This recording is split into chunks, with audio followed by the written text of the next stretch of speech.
Let's get one thing straight. I am a casual philosophy nerd. I like to explore a few concepts, especially when they teeter on the edge where ethics, absurdism, politics, and psychology meet. But I don't exactly sit around quoting the Republic or pouring through Kierkegaard. I like being entertained. I will read and reread all the books in the Hitchhiker's Guide to the Galaxy series, even number 5, and I will tell everyone I know every joke that I can remember from the series. Animal Farm, YouTube videos by Dark Matter 2525, books like Blink by Malcolm Gladwell, or The Gift of Fear by Gavin de Becker tend to flesh out my ideas a lot more than the OG text philosophy channels like to talk about. This is why The Good Place has quickly become one of my favorite TV shows. If you haven't seen the show, stop. Do not pass go. Do not collect $200. Well, please do, but use some of the $200 to get a Netflix subscription so you can watch the show. This is your massive warning sign that there are spoilers ahead. Okay? Good. The Good Place is a show about 4 people who end up in the good place after they die. The big plot twist of the first season is that they are actually in the bad place. Each of them has been handpicked to torture each other by exacerbating insecurities and generally making each other miserable. But it's also about whether people can learn to be good, what that means, and if it matters. And the way the show explores this is by making concepts of moral philosophy the backbone of the show. Now, in the back of my mind, I had a vague idea that there was some famous existentialist play with a very similar setup. 3 people put together in hell to torture each other forever. But it was a bit obscure, so I never bothered to actually find and watch it. All I know was that it was where the phrase hell is other people actually comes from. But after watching The Good Place, I got curious. I think it's fairly safe to say that there were maybe a couple of people in the writer's room who took some inspiration from this older piece. Turns out the play I was thinking of is called No Exit by Jean-Paul Sartre, aka the We Live in a Society of plays. Now, I'm not going to cover everything in the play. It's been uploaded for free on YouTube in 720p. Woof. It's also an hour and 30 minutes long. You're smart. Watch the play. Or don't. As Sartre would say, even if you don't choose, you're still choosing. So, about the play. No Exit begins by introducing us to our 3 main characters, Joseph Garcin, Inez Serrano, and Estelle Rigaud, one by one. First, there's Garcin, a newspaper columnist that gets escorted into the room where the rest of the play will take place. Now, the room is a sort of parlor area with nothing but 3 couches, a rather gauche brown statue, and a letter opener. This gives us a chance to get a sense of who he is. He spends a lot of time theorizing about the way in which he will be tortured, directing his questions towards an ancillary character, the valet, who, after escorting the characters into the room, isn't seen again for the rest of the play. But more than that, we get the sense from how he talks that he is very concerned with how other people see him. He is seeking validation. Then we are introduced to Inez. From the start, she is cold and rather rude when Garcin attempts to make pleasantries. We find out later that she's a postal clerk and, in her own words, a damned bitch. She's also the kind of character who recognizes the poetic nature of that very clearly. Early on, she even asks Garcin if he is her torturer, stating that she knows what torturers look like because she's seen her own face in the mirror. The 2 sit in awkward silence until Estelle arrives. Now, Estelle is much younger than the other 2 and has married her way into the upper class before her death. She's also presented as a very superficial and rather bratty woman from the very beginning of the play. This is also where we learn that Inez is a lesbian, as she instantly takes an interest in Estelle, and her pursuit of Estelle becomes quite aggressive as the play goes on. The thing that makes this setup work so well is that each of these characters wants something that the other characters can't or won't give them. Garcin wants his own positive version of himself as a strong, masculine, brave person, validated by Inez and or Estelle. He desperately needs to know that somebody sees him as a hero and not a coward. But Inez is very blunt and calls it as she sees it, while Estelle is rather superficial and doesn't care about who Garcin is as long as he makes her feel seen and desired.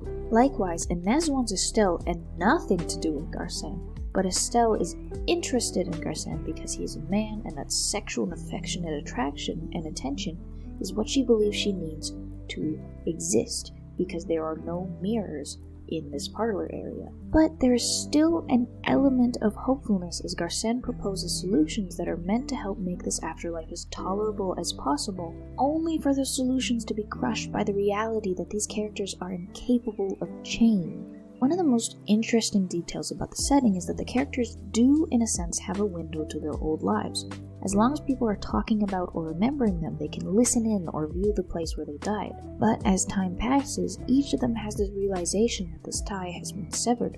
Eventually, they are forgotten and they are truly left with just each other for comfort. Hell is supposed to be red-hot fire pokers and stretching racks, or at least that's what each character expects when they get there. However, hell, according to No Exit, is other people, and that hopefulness dies when Garcin exclaims, "Hell is other people," near the end of the play. This is the real divergence between The Good Place and No Exit. Sartre's concept, the look and the other, is the idea that there's a sort of deep existential struggle in being forced to see yourself as an object in another person's eyes. In a sense, it's the idea that no matter how hard you try to define yourself, you are still at the mercy of how others see you and choose to define you. The best example of this would be kids who try to wear a cool hat or be seen with a specific cool thing in the hopes of getting a cool nickname, only for them to be called something dumb and embarrassing. Being conscious of yourself and how someone detached from your personal experience judges you and sees you is uncomfortable. As long as there is an other, a crowd, or even just a single person, you are unable to not reflect on who you are, what you are doing, and what you are. This includes the discomfort of trying to commit a guilty act. For example, each of the three characters desperately tries to get with one of the others, but they can't lose themselves in the act because there's a third party watching and judging them. At one point, recognizing that they are meant to torture each other, they even try to avoid speaking, which lasts about as long as you'd expect. Each of them is aware of the other and craves some form of validation or interaction, and the way the room is set up makes it impossible for these characters not to engage with each other, which is a lot of fun to think about. But this is not just a play, this is a play by a philosopher. And if there are three things Sartre was known for, it's his concept of the look, the other, and bad faith. Bad faith is the act of lying to yourself to avoid a painful truth, and it is something we see each of the characters do at least once. Garcin, it turns out, is a womanizer and made his wife miserable, yet he spends so much of his time agonizing over what his colleagues are saying about him and his cowardice. If he had simply cared more about his wife, she would have remembered him fondly, so in his afterlife he's forced to try to seek that validation from two women who don't care about him at all. He is both obsessed with knowing how others see him, yet unwilling to reflect enough on his own immoral failings. Inez is very blunt about her cruelty and unpleasantness, yet she bemoans the fact that the woman she's interested in doesn't want her, implying that her love life has been miserable because she is a lesbian, when it is safe to say that she's actually a toxic person. In fact, Inez died because her female lover left the gas on so they would both die. And Estelle, woof. She paints this romantic idea of a young woman marrying an older man to provide for her sick brother, only to meet the love of her life as a married woman. To her, it's a sweeping story of two star-crossed lovers, but she fails to understand the role she played in getting pregnant with her paramour's baby, having it, and then killing it to keep it a secret despite her lover's pleas not to. As a result, he, and I quote, blows his head off, and yet Estelle kind of looks at that situation as if she didn't really have a choice, and that was just the most logical series of steps to take. Each of these characters act in bad faith, and it is part of the reason they end up in hell, and part of the reason they cannot change. Now, is this a representation of the human condition, or the personal hell of these three people? Traditionally, monotheistic theologians would define hell as absence from God. The concept of eternal torture is built into that idea, but it is not the main takeaway. Now, to some, that might not sound that bad, which is why it's easier to reframe absence from God to mean you are completely on your own. You have to rely on your own resources, your own judgments. There's no calling or special purpose waiting to be revealed to you. It's just you, everywhere you go. And for many people, that idea is terrifying and directionless. And yet for an existentialist like Sartre, that is exactly what life is like.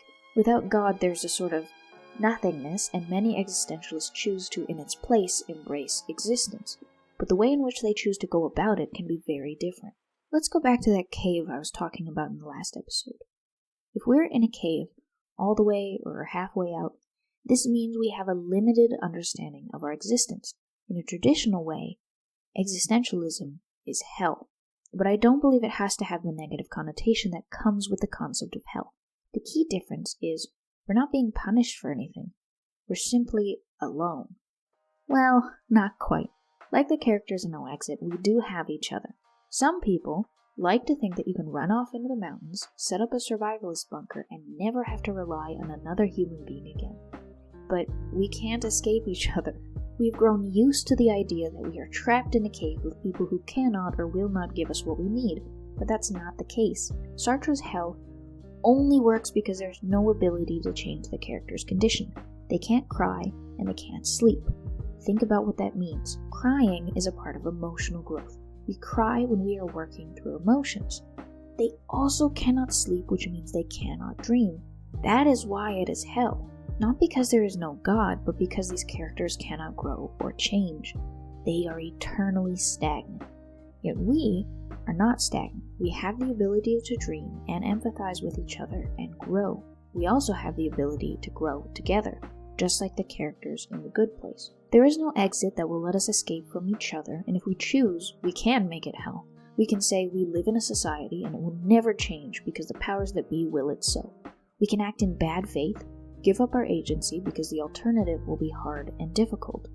Or we can recognize that agency, because once we do, the next question becomes, what do we owe each other?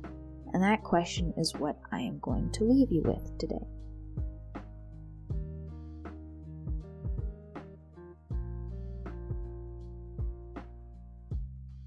If you liked this episode, give it a like or leave a comment down below. If you didn't, give it a dislike. Tell me you hated it and why. Or don't. Just go on with your life.